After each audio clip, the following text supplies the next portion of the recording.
Hi, I'm Lola Moore Johnston, and welcome to my channel. I am wanting to grow and share with you ways that you can grow along with me. If you need some content that will help you to do just that, leveling up your skills and your presentation to the world, please feel free to like and share. Today, I want to share with you something that I am calling the AI effect, and you will not want to miss this. So please take a moment, share this with someone you know, and grab something to write with. You're going to want to hear this. So remember when the American Idol show first launched on television? It was on Fox, and I remember seeing Kelly Clarkson become the #1 American Idol. And she and the second runner up, I don't remember his name right now, but it felt like they were giving keys to the world. They were singing everywhere. They were on everybody's award show.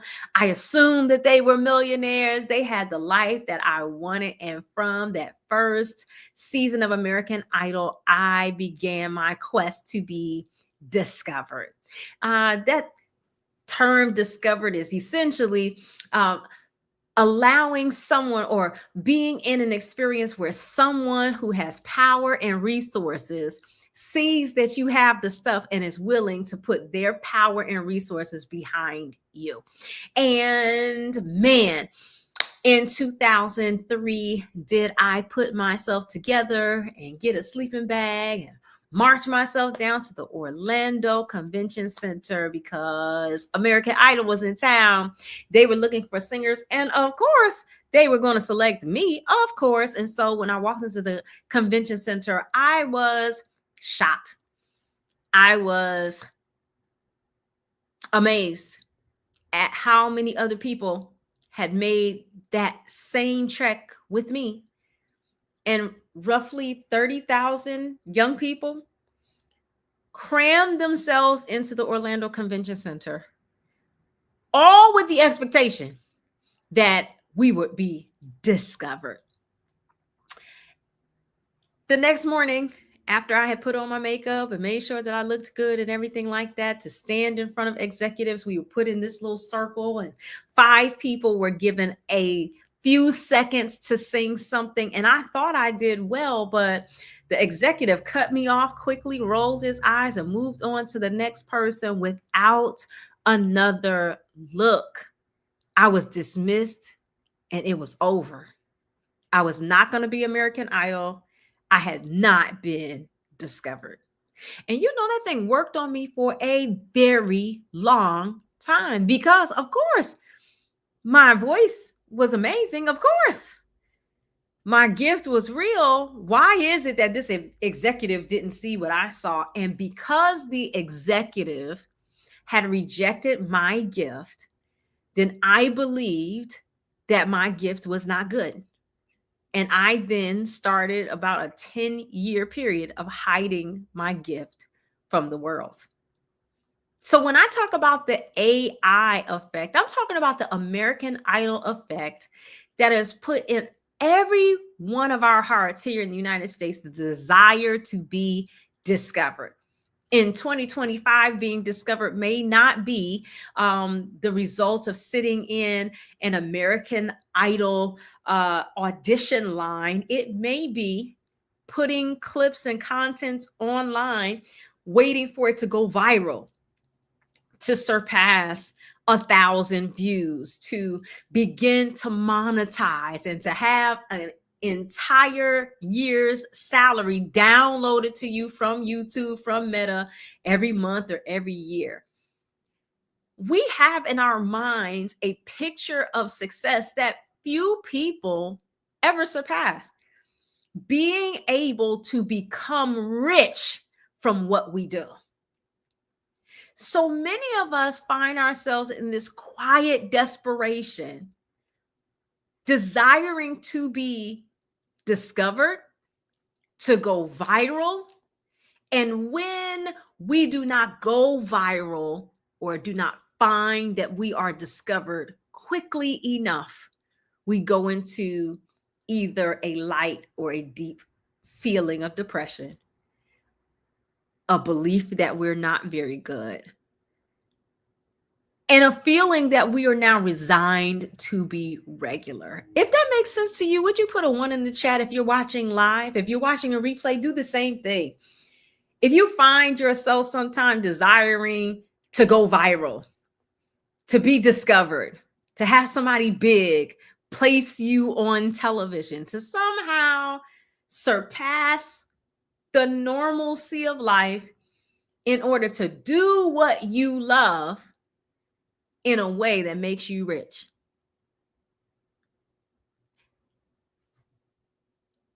I believe that there is a way that we can combat this belief that somehow if we have not gone viral, if we don't have 10,000 subscribers, I don't have 10,000 subscribers just yet, that we're not good. And it is by remembering that Columbus ain't discovered nothing. We've changed the name of Columbus Day in the United States to Indigenous Peoples Day. And it is because while we grew up singing that Columbus sailed the ocean blue in 1492, we reminded ourselves as a people that number one, Columbus was sailing in the wrong direction. He was trying to get to India and wound up in the Caribbean. And when he got there, there were people there already that he started calling Indian, again, people who were on the opposite end of the planet from where he was trying to go. These individuals had lives, had families, cultures, infrastructure, land, wealth, ways of farming, and ways of operating that were in existence for thousands of years. But Columbus, because he had the backing of the Spanish Empire, was allowed to get the credit for discovering something that already existed. And so we don't start talking about the Americas and what was happening here until Columbus got here. But man, where is the history book for the actual history of what was happening in the Americas before Columbus got here? When the indigenous peoples and all of the different tribes that existed here had kingdoms that were existing here. How about the people who came from other parts of the world prior to Columbus? But here it is that for too many years, a person who came late to the party was given credit for its discovery. Can I also share one other piece? That Columbus and the party that came to, in a way, so-called discover this land, brought with them disease and colonialism that stole the land, that raided the culture from the people, and overwhelmed them with disease. Columbus ain't discovered nothing. In fact, him with his little money and his spices essentially destroyed several hundred cultures on this planet. And I wonder, in our desire and our desperation to be discovered, if we have forgotten that discovery by the others is also license for those others to colonize us. See, right now in your undiscovered state, you can sing how you want to sing. You can dress as you want to dress. You can do your business as you see fit. You can discover your and decide your own price point. You can work on Tuesday if you want to. You can take off on Tuesday if you want to. I mean, you do things the way you want to do. But once you are co-opted, colonized, discovered by others, you now lose the right to operate completely authentically, because now the only frame that really matters is the frame that you say or that they say discovered you. So now they determine how you dress. They determine how often you work. They determine how much you get paid, what cut you get from the pay that comes in your name.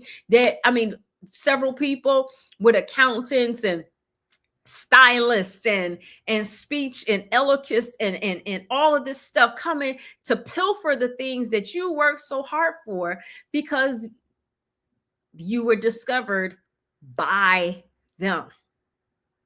I wonder if today we have an opportunity to declare ourselves worthy of self-discovery, which means that I'm not waiting for someone else to say I'm good before I believe it. I'm not waiting. Put it in the chat. I'm not waiting for someone else to cut a check for me to know that what I am doing is unique and colorful and brings light to the world. I am not waiting. There's enough publishing houses that are around this planet that will print my book for a small fee if I want to. I'm not waiting for a big book company to take. In fact, I could put it on a PDF and I can sell it myself online. I'm not waiting. I'm not waiting for someone else to say I'm good. I'm not waiting for someone else to give me permission to be on their platform. I'm not waiting. I want us to shake the AI effect, this desire to be discovered, and understand that your ears, your eyes, and your lens are all that's needed for you to be real and good. I don't know. Hi, Jenny. Maybe I am talking to you. Listen, you don't need to be discovered. You see yourself in the mirror. You hear yourself singing. You see yourself speaking. You see yourself writing. Let's take on the expense, the time, the effort to invest in ourselves to bring whatever it is that's inside to the light. If it goes viral, fine. But if it doesn't go viral, I'm not going to count that a failure, because the joy and the success is getting it out, not out to the masses, maybe not out to the masses. If it goes to the masses, fine. If it doesn't go to the masses, fine. Okay. If you are a person who cannot breathe unless you are singing, then wouldn't it be suffocation for you to give the key to someone else to determine when you can sing and when you can't sing? If you feel called to preach, why would you give the key to determine when and where you can preach to someone else when there is an entire internet that you can preach to every day, all day? But because of our desire to be discovered and for our gift to be verified from someone else, we have given away our freedom. And today is the day where we take our freedom back. I will be free. And so I want to talk to you about how you can remain free and not have to be discovered. I'm not saying don't be discovered or whatever like that, X, Y, and Z. Well, let me say this the right way. I'm not saying reject the opportunity to monetize what you do, but understand that is not discovery. That is monetization. And we have equated monetization, the ability to make money from something, as discovery. And they are not the same. You have to be the first person to say there's something here. You have to be the first person who determines that this is worth investing in. You have to be the individual to say, I am willing to go to bed late. I am willing to wake up early. I am willing to do what it takes in order to get this thing out. If you don't make that investment when you're not making money, when you're making $5 from it, when you don't make that determination, then you make yourself ripe for colonization. You have to determine that you're worth the investment of time, of money, of space, of putting a little makeup on, getting your hair done, to sit in front of the camera, of doing it over and over again in order not to be discovered, but to express your passion.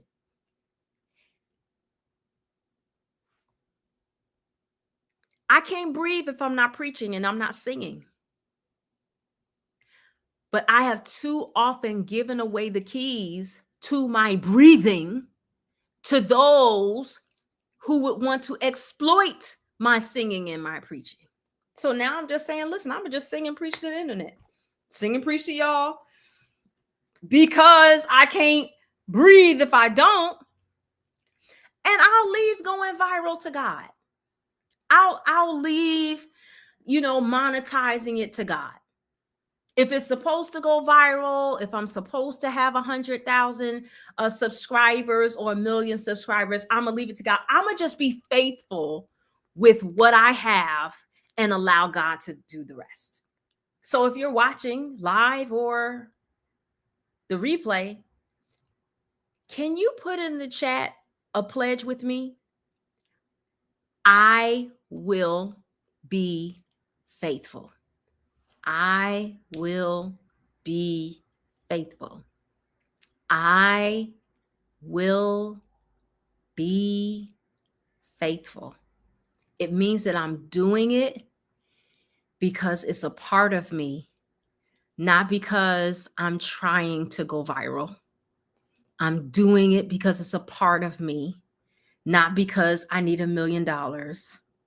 I'm doing it because it's a part of me, not because I am looking for validation. This is me. It's me. I will be faithful. Thank y'all.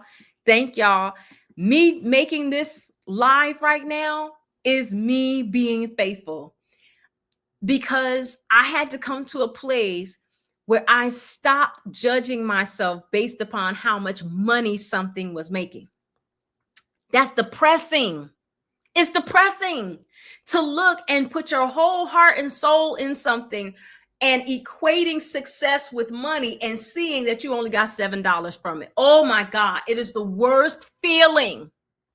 And so now, you're in a place where, okay, you're watching a live and you're seeing that only 3 people are watching or 5 people are watching. And if you have equated success with 1,000 people watching, you think you have not done anything because 1,000 people have watched. But what if success is just faithfulness? If I count myself to be successful today because I simply was faithful in what I felt passionate about doing, and we as believers, I was faithful in what God called me to do it, I am going to leave the result up to God. Then it does not matter how many people are on the live. It does not matter how many people tune in. It doesn't matter if I get a dollar or a cent from this. It is simply my doing as I was supposed to do. I've done that. I feel good. My passion has been done for the day. I love teaching. I love talking this stuff with y'all. And so, man, I'm good. I don't feel despondent. I don't feel down. And then I can have the unique joy that comes with being pleasantly surprised should the Lord let me go viral. Should one day I have a video that goes on a television show or something like that, but I'm not stressing myself out over that. I'm simply being faithful and leaving the result up to God. So I want to share with y'all 3 ways, and thank you for coming back, Miss Carlisha. I want to share with you 3 ways that you keep yourself, right? You keep yourself free so that you don't have to live and die on how many people watch your live, on how much money comes from it, how much money they pay you to do this, that, and the third. Okay.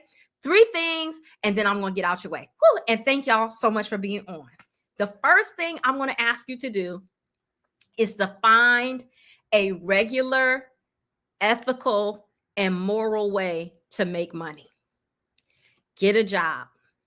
Now, somebody's going to say, Lola, I don't think you should have started with that. I think that not having a job keeps you hungry. I think that that is the type of pressure that you need in order to be successful. But let's be real, that we all know multiple individuals who have jumped 10 toes into something new and failed and taken some real time and some real hurt to come back to a place of stasis.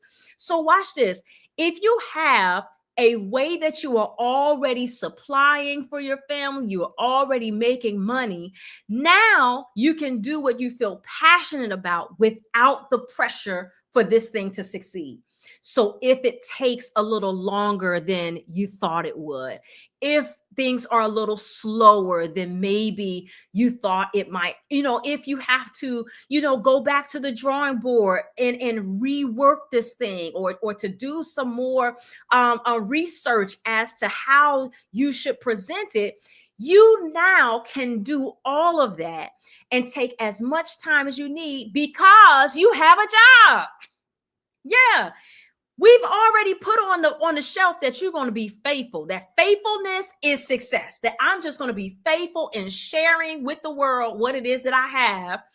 And now that I have a job, I can share that freely. I can share it organically. I can share it in ways that are creative. I can just la, la, la, la, la, and do this as an outlet versus trying to do this because mama and daddy need a new pair of shoes. Keep your job or get a job. Get a job so that you take the pressure off of your passion to feed you. Man, it was Dijman Hensu that just did a piece online sharing how he, after all of the movies that we've seen him in, is having financial troubles in Hollywood. Because guess what? He still has to sit for interviews. He still has to do these auditions and all that kind of stuff. And Dijman Hensu is not the type of individual who you want to see in every single movie. He has a very strong accent. He has very strong features. So if he's not like the star of a movie, it's going to be real hard not to see Dijman Hensu. So he's sharing how he's having a hard time in Hollywood, making his bills come together. So if Dijman Hensu, who's been in the work for a long time, is having a hard time paying his bills in Hollywood, then wouldn't it stand to reason that most individuals who we see are also financially in some interesting spaces, that more often than not, they look rich, but they're not rich. And oftentimes they're in positions where they're having to do things that they don't want to do, having to do things that are ill-advised. What if they had a job? What if they had a business that ran? What if they had other streams of income that they could rely on during seasons where they didn't have an acting job? If they didn't have a successful audition, what if they had the freedom to simply act when it's available and not act when it's not available, to stay open when the season is right, and to chill out when the season is not right? But listen, you as a regular jegular person, you have that freedom right now to be the person who funds your lifestyle through your job and then you just stay up a little later or you wake up a little earlier so that you can go ahead and make the time commitment needed. Let that check keep on. Let your employer be your first investor in your job. This is my investor. Let them be your first investor. Keep your job so that the pressure is not on your passion to feed your family. Okay, that's one. All right. Number two, grow organically. That means that you're doing what you're doing and allowing things to naturally take course. You're growing slowly. You're buying equipment slowly. You're making financial investments slowly. You're making friends slowly. You're connecting with people slowly because you don't have to go viral overnight when you grow organically. When you grow organically, you don't have that pressure to get in every room, to be at every party, and to be on every stage. You're growing organically, which means you're starting small. You're making small investments that make sense for what your pocket has going on. And then as bigger investments and bigger opportunities come, then you have grown so that you can actually absorb and be okay with those larger investments.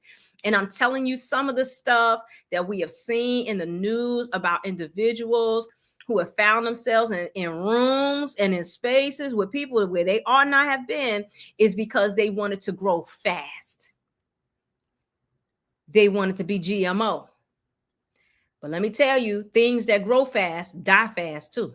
Ooh, you can put that right in the chat. When you grow fast, you die fast. Things need infrastructure. They need roots. They need root system. They need veins and stuff like that are going to support longevity. You got to be there for a while in order to withstand hardship. You got to have a root system. You don't do that overnight. Everything that come up overnight is going to go down overnight. And we've not one hit wonder and all this kind of stuff. Grow slowly, grow organically, make investments that make sense so that you're not bankrupting yourself. I'm trying to tell y'all from personal experience. Do not bankrupt yourself. Grow slow. Go slow. Meet people slowly. Don't just be around people all in their personal space. You don't know them. Y'all grow slow. Grow organically, right? You don't have to put $1 million in ads. Start even with how you invest in your social media slowly. Let your audience grow with you. Grow slowly. It'll come. It'll grow. It'll pick up. When you are faithful, it will grow. Okay. Now you can go ahead and put that. If I am faithful, it will grow. If I am faithful, it will grow. A lot of times our stuff doesn't grow, but we haven't been faithful with it. Come on, tell the truth. You're not doing it every day. You're not doing it every week. You're not showing up regularly. People don't know where to find you. They don't know what you do. They don't know how you do it. You're not faithful. But if I'm faithful, it will grow. It will. People will come to rely on you. And listen, your quality may not even be A1. It may not be like super high quality. But if you're faithful, it will grow. Your business will grow if you're faithful. Your channel will grow if you're faithful. Your speaking platform will grow if you're faithful. If I'm faithful, it will grow. Thank you. Man, look at this. What if success is faithfulness? Listen, let me tell you, the last one is here, right? So we've already talked about the fact that we're going to be faithful. Faithfulness means that I am going to share my gift. I'm going to share it freely. I'm going to allow things to come as they come, but I'm going to keep my job so that when I share, I'm not sharing with that kind of like, my baby needs milk and mama needs a new pair of shoes behind me. I'm not performing out of desperation. I am sharing freely. And I said that I'm going to keep my job. We're going to keep our job so we can do that, right? We talked about growing organically, which means that we're going to go along in a faithful manner and allow it to grow naturally without making, inordinate investments that I can't afford to withstand. And then lastly, I'm going to ask you to give wisely. Man, how you doing, Pastor Chance? Good to see you, sir. Listen, give wisely. This is a big one. Make sure you're listening. We've all heard stories of people who gave too much and were disappointed at the return. You're asked to sing somewhere, you're asked to speak somewhere, and you go because you're excited for the opportunity, and you have assumed in your mind that there will be some monetary return for what it is that you have put out, only to find at the end that you get a handshake, a hug, and a smile. No check. You might get some food. You've been invited to go to a hotel, but either that hotel is occupied with somebody you ain't think was going to be up in there, or the hotel is substandard. I lied to you not. I went to a place one time when I was younger in my work, and I sat down on the couch that was provided to me, and I saw something black on my arm, and I felt a pinch and realized that that joker on my arm was a flea. Listen, give wisely so that you don't find yourself in spaces that harm you, that pull things from you that you cannot give back or get back, that you don't find yourself in places you don't want to be in. Give wisely. Set terms for your participation. Can somebody put in the chat, I'm worth an agreement? I'm worth an agreement. I'm worth an agreement. I'm not asking you to set a huge fee, but I am asking you not to go anywhere and share anything without being clear about the terms. I'm worth an agreement.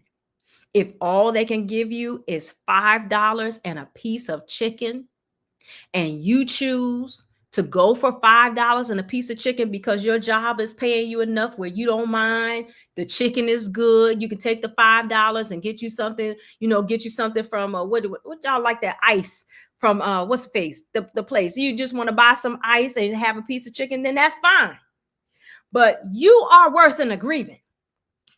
You don't ever have to show up somewhere praying and wondering what they're gonna pay you, what they're gonna give you, where you're gonna sleep, and all of this kind of stuff. Ever. If you don't determine your worth, it will be determined for you. Listen, Pastor, absolutely. I'm worth an agreement. You don't have to listen. If you do what I'm telling you to do and you already have a job, then you don't have to beg people to give you an opportunity. You already have employment. You're going to eat whether or not they pay you. You're going to eat whether or not they invite you. You're going to eat whether or not you participate. So now you are not desperate. So now I'm only asking you not to go without being absolutely clear about the circumstance you're going under. Does this person think this is a date? Come on, let's get down to it. I'm at I'm trying to get out. Do they think this is a personal favor? Are they expecting that all they're going to give you is food? You need to know that before you get there.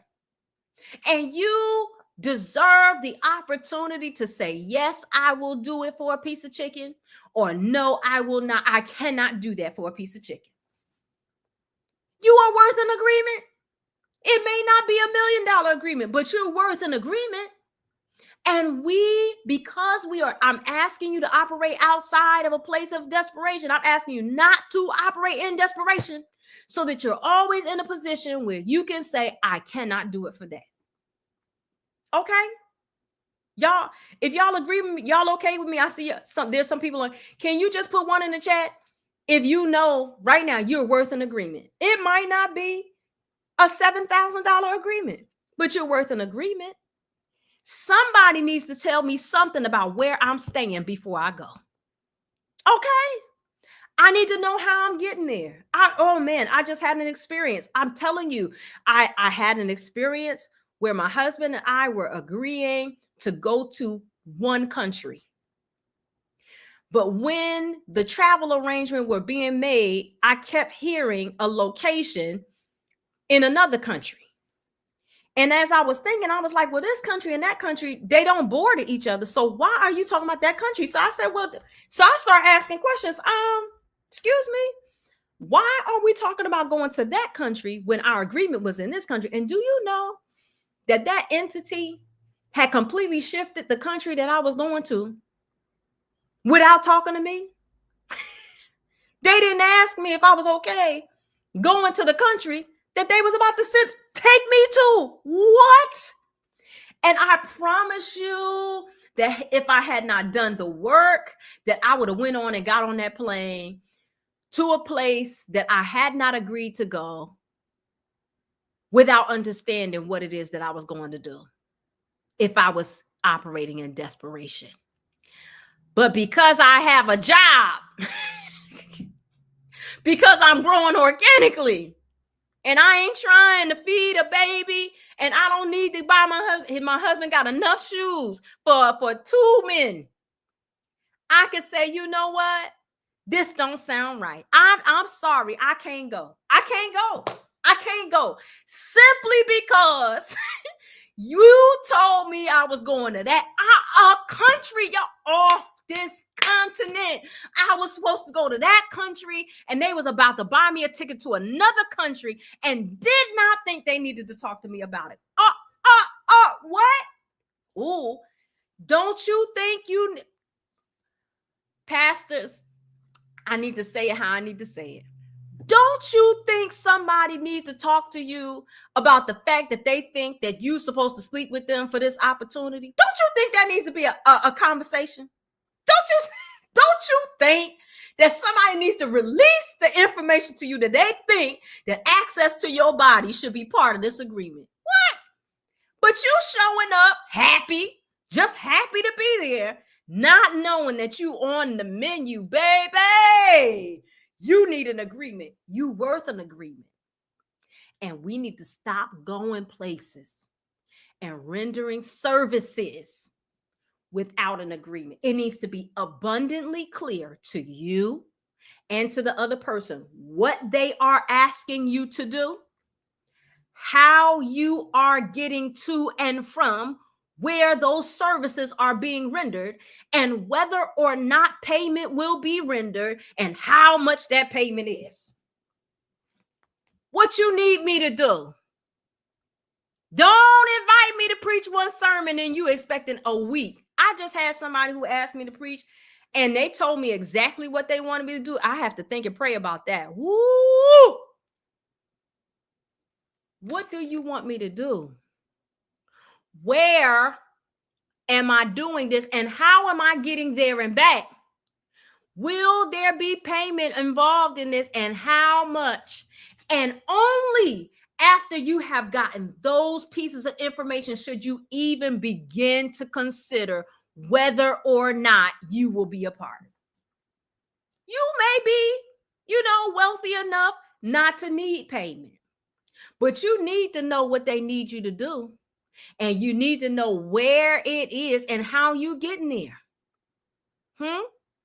Listen, you need to understand, okay, what it is that they expecting from you. Will there be payment? How much payment?